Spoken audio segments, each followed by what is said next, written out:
bonsoir à tous, bienvenue sur la chaîne de l'Examen Crypto. Nous sommes le mercredi 15 mai 2024, cette fois-ci il est 16h40 à l'heure à laquelle je fais cette vidéo. On va faire le point sur le Bitcoin et on va aussi regarder la crypto Pendle. On va voir ce qui se passe, il y a des choses très intéressantes. On a un Bitcoin qui est en train de bien réagir par rapport aux indices qui viennent d'être donnés. Bref, installez-vous confortablement et on démarre.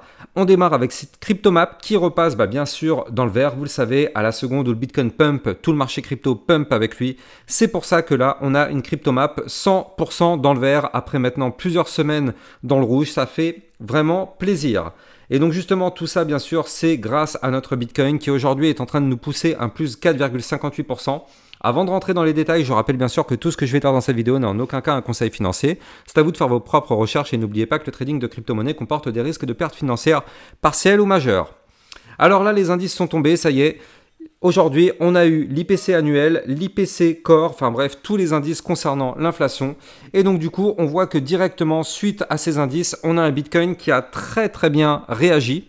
Et notre Bitcoin est allé chercher quoi? Eh bien, la fameuse résistance que je vous avais donnée, les 64 464 $. D'ailleurs, un peu plus tôt, je vous avais montré sur mon Twitter, c'était vraiment ultra chirurgical. Regardez ça. Lors de la montée, on a un Bitcoin qui est venu toucher la résistance là. Bon, même si après là, il est un peu au-dessus. Mais il s'était arrêté pile poil sur la résistance. C'était vraiment pile poil, vraiment très précis. Bref, vous le savez, moi sur ma chaîne YouTube, j'aime vraiment les choses précises à fond. Quand c'est chirurgical, au moins, il y a zéro doute sur la chaîne YouTube, l'Examen Crypto. Bref, là, du coup...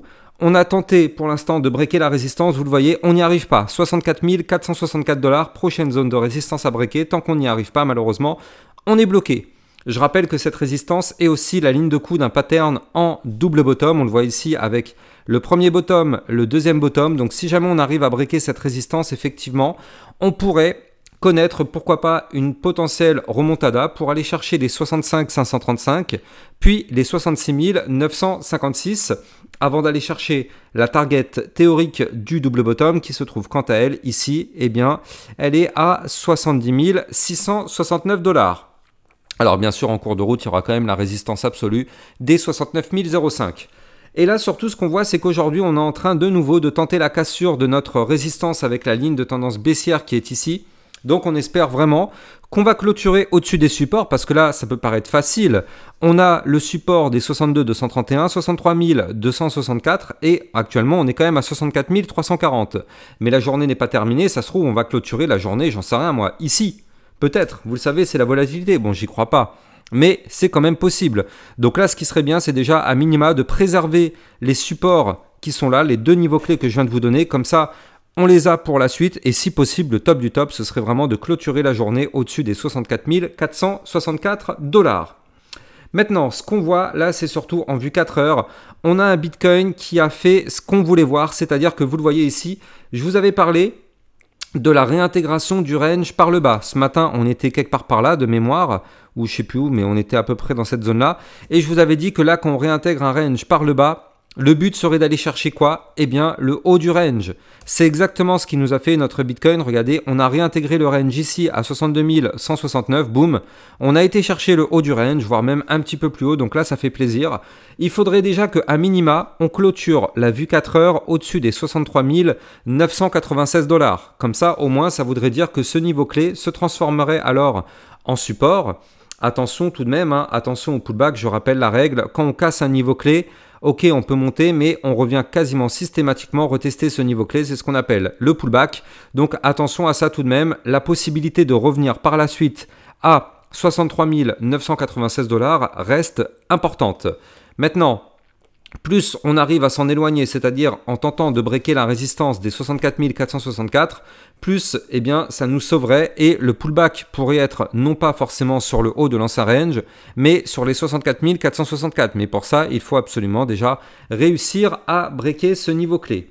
Mais nous, franchement, on va pas se mentir, ça fait vraiment plaisir ce qu'on voit sur le Bitcoin. En plus de ça, si on regarde bien, on a un RSI qui est venu quand même chercher les 63. Donc c'était quand même une belle zone de rechargement, même si effectivement on aurait préféré que ce soit plus bas.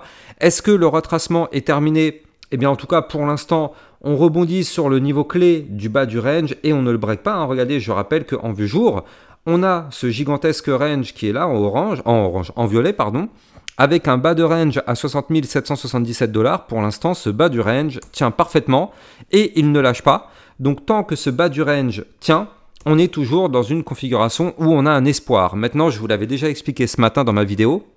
Je vous avais dit que là, si on veut vraiment déjà un premier espoir, c'est impérativement récupérer les 64 464 et c'est d'ailleurs pour ça qu'on est en train de galérer sur ce niveau-là, c'est-à-dire que toutes les personnes au monde qui font un peu de trading et qui ont déjà des bases solides ont repéré ce niveau clé-là et c'est pas un niveau clé anodin parce que c'est un niveau clé qui correspond à la reprise de notre dernier point haut. Donc il faut absolument regagner ce niveau clé et je rappelle, on a toujours notre bull flag qui est là, toujours pas validé, mais qui petit à petit a l'air d'en prendre de plus en plus la tournure. Donc là, on va patienter encore un petit peu, mais là, je rappelle qu'en vue 3 jours, donc en vue plutôt moyen terme, eh bien ici, on a ce gigantesque bull flag qui est une figure chartiste de prolongation de la hausse. Donc effectivement, il y a en théorie plus de chances de breaker par le haut plutôt que par le bas. On verra ça de toute façon dans les prochaines semaines. Pour l'instant, contentons-nous vraiment de savourer déjà la victoire de cette petite remontada.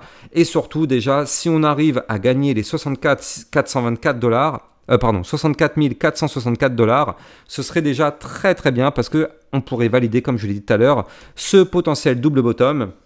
Donc je vais vous redonner les targets, notez-les bien sur un papier, elles sont chirurgicales. Donc la résistance qui est là, 64 464, si on la break, 65 535, puis 66 956. Puis si on break ce niveau clé, on viendra chercher les... combien c'était ce niveau clé? Voilà, les 68 365 avant d'aller chercher les 69 005. Ça, ce sont les prochaines zones de résistance à aller chercher si jamais on arrive à valider ce double bottom. Et... ça pourrait être en tout cas dans les prochains jours, on va surveiller ça de très près. Allez, comme je vous l'avais promis, on va parler de la crypto Pendle parce qu'elle aussi, elle a plutôt bien réagi à ce que nous fait notre Bitcoin et potentiellement, elle pourrait se relancer. Je vais vous expliquer tout ça, mais je rappelle que si vous voulez trader toute cette volatilité, vous allez trouver mon lien de parrainage Binance en description de cette vidéo qui vous permet d'obtenir un bonus à vie de 10% sur vos frais de trading et ça vous permet surtout de trader sur une plateforme sécurisée vu qu'elle est enregistrée PSAN auprès de l'AMF. Il n'y a donc pas de risque de blocage ou de fermeture de cette plateforme, du moins en tout cas en France. Donc là, du côté du pendule, donc si on se met en vue hebdomadaire, on voit qu'on a chuté et qu'on a chuté très fort. On a été chercher le niveau clé 0,618 Fibonacci à 4,26 979. C'est un niveau clé Fibonacci bien sûr parce que c'est un bon retracement. Et on aurait même, d'ailleurs c'est ce qu'on a fait, on a fait une petite mèche qui a été cherchée un petit peu plus bas, quasiment pile poil entre les 0,618 et les 0,786 Fibonacci. Mais là pour l'instant on a l'air de trouver rebond ici, d'autant plus qu'on a une belle zone de support à 4,16 629. Donc il est là, le support, vous le voyez. Donc là on est quand même dans une belle zone actuellement de support entre les 0,618 Fibonacci et le support des 4,16 629. Tant qu'on tient ces niveaux clés, eh bien c'est plutôt pas mal parce que là on est en train de former un chandelier en marteau. Donc si on clôture la semaine avec ce type de chandelier en mode copier-coller, si on clôture la semaine comme ça, c'est un marteau et en général un marteau c'est un chandelier qui pourrait indiquer une reprise de hausse. Donc encore une fois la semaine n'est pas terminée donc on va surveiller ça de près. Mais si jamais on arrive à valider ce marteau, ça pourrait être pas mal parce que l'idée ce serait d'aller chercher la résistance suivante des 4,55 888 puis revenir chercher les 4,89 886 et pourquoi pas aller chercher des points plus hauts.